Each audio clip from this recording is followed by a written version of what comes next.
Olympics മാതൃകയിലായ സംസ്ഥാന school കായികമേളയിലെ കഴിഞ്ഞ തവണ ഏറ്റവും വലിയ ഹൈലൈറ്റുകളൊന്ന് മറുനാട്ടിൽ നിന്നുള്ള താരങ്ങൾ, അതായത് ഗൾഫ് സ്കൂളിൽ കേരള സിലബസിൽ പഠിക്കുന്ന കുട്ടികളെ കൂടി ഉൾപ്പെടുത്തിക്കൊണ്ടുള്ളതായിരുന്നു. ഇത്തവണ കുറച്ചുകൂടി കളറാണ്, കൂടുതൽ കുട്ടികൾ എത്തുന്നു. ഒപ്പം തന്നെ ആദ്യമായി ഇത്തവണ പെൺകുട്ടികളുമുണ്ട്. 12 പേരാണ് എത്തുന്നത്. എല്ലാവിധ സൗകര്യങ്ങളും അവർക്ക് ഒരുക്കി കൊടുക്കുന്നുണ്ട് സർക്കാർ. ഒപ്പം തന്നെ മന്ത്രി നേരിട്ടെത്തിയാണ് ഈ താരങ്ങളെ സ്വീകരിച്ചതും അവർക്കൊപ്പം ഇപ്പോൾ പ്രഭാത ഭക്ഷണം കഴിക്കുകയും ചെയ്തു. മന്ത്രി മടങ്ങിയിട്ടുണ്ട്. പക്ഷേ പൊതുവിദ്യാഭ്യാസ ഡയറക്ടർ NSK ഉമേഷ് ചേരുന്നു. അതായത് കഴിഞ്ഞ തവണത്തേക്കാൾ കുറച്ചുകൂടി അവർക്ക് പ്രാതിനിധ്യം കൊടുക്കുന്നു. വരും വർഷങ്ങൾ കൂടുതൽ പേര് എത്തണം എന്നുള്ളൊരു ചിന്ത കൂടിയാണ്. ഗൾഫിൽ നിന്നുള്ള കുട്ടികൾ ഇപ്പോൾ നമ്മൾ കാണുന്നുണ്ട്. മിനിസ്റ്റർ തന്നെ അവരോടൊപ്പം ഒരു ബ്രേക്ക്ഫാസ്റ്റ്, ഒരു ഇൻട്രാക്ഷൻ എല്ലാം നടത്തി. സോ വളരെ ഒരു ബ്യൂട്ടിഫുൾ ഓപ്പർച്യൂണിറ്റിയാണ്. ആൻഡ് അവർക്കും നാട്ടിൽ വരാനൊരു ബ്യൂട്ടിഫുൾ ഓപ്പർച്യൂണിറ്റിയാണ്. അവരുടെ ഒപ്പം തെറ്റിയ ഒരു പരിശീലകനാണ്, ഈജിപ്തിൽ നിന്നാണ്. Hi sir, nice to meet you. You are first time in Kerala. Yes, sir. How's our state? It's a wonderful city. It's a beautiful city. All your athletes are ready to perform well. So excited from last year for coming this year, and I would like to say thank you for Kerala government and the Ministry of Education of Kerala for organizing this beautiful and wonderful event for our students. It's a big moment for us. ഇനി നമുക്ക് പ്രധാനമായും കാണേണ്ടത് നമ്മുടെ താരങ്ങളെ തന്നെയാണ്. ഇത്തവണ 35 പേരാണ്.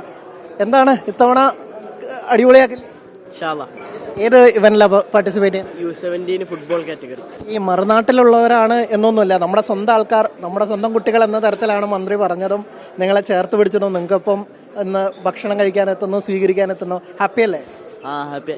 കഴിഞ്ഞ തവണ ആൺകുട്ടികൾ മാത്രമാണ് വന്നതെങ്കിൽ ഇത്തവണ ഒരുപിടി പെൺകുട്ടികളുണ്ട്. 12 പേരാണ് ഇത്തവണ മറുനാട്ടിൽ നിന്നുള്ള മലയാളിയുടെ കരുത്ത് അറിയിക്കാൻ എത്തിയിട്ടുള്ളത്. അവരിലേക്ക് പോകാം. എന്താണ് പ്രതീക്ഷ?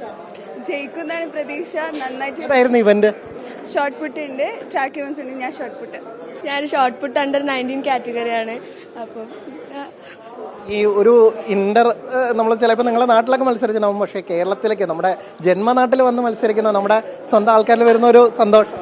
ഫസ്റ്റ് ടൈമാണ്, ഭയങ്കര സന്തോഷമുണ്ട്. നാട്ടിലത്തെ കുട്ടികൾ ഭയങ്കര പ്രാക്ടീസ് ഉള്ള കുട്ടികളാണ്. നമുക്ക് കുറച്ച് പ്രാക്ടീസ് കിട്ടിയത്, ആ ഒരു ഇത് വെച്ചിട്ട് നമ്മൾ കളിക്കും. ഇൻഷാല്ലാ നമ്മള് പൊളിക്കും. ഇനിയും ഭാവിയിൽ ഗേൾസിന് ഇങ്ങനെ ചാൻസ് കിട്ടാൻ വേണ്ടി ഹോപ്പുണ്ട്. ഇവിടെ മന്ത്രി വി ശിവൻകുട്ടിക്ക് ഒരു വിളിപ്പേരുണ്ട്, മന്ത്രി അപ്പൂപ്പൻ എന്നാണ് പറയുന്നത്. മന്ത്രി അപ്പൂപ്പൻ ചേർത്ത് പിടിക്കുന്നത് കണ്ടു. നിങ്ങൾ പ്രതീക്ഷിക്കുന്നുണ്ടോ മന്ത്രിയിൽ നിന്ന് ഒരു ആള് വരുന്നു നിങ്ങളെ കംഫർട്ടബിൾ ആക്കാൻ? ഇല്ല, ഒട്ടും പ്രതീക്ഷിച്ചില്ല. അവരെ നേരിട്ട് കാണുന്നത് നമ്മൾ ഇറ്റ്സ് എ ബ്ലെസ്സിങ് ആക്ച്വലി. കഴിഞ്ഞ തവണ മെഡലൊന്നുമില്ല, പക്ഷെ ഇത്തവണ മെഡലുമായി മടങ്ങാനാണ്, അക്കരയ്ക്ക് മടങ്ങാനാണ് അവരെത്തിയിരിക്കുന്നത്. തിരുവനന്തപുരത്ത് നിന്ന് മാഹിൻ ജാഫറിനൊപ്പം അനിൽ വാസുദേവ്, 24.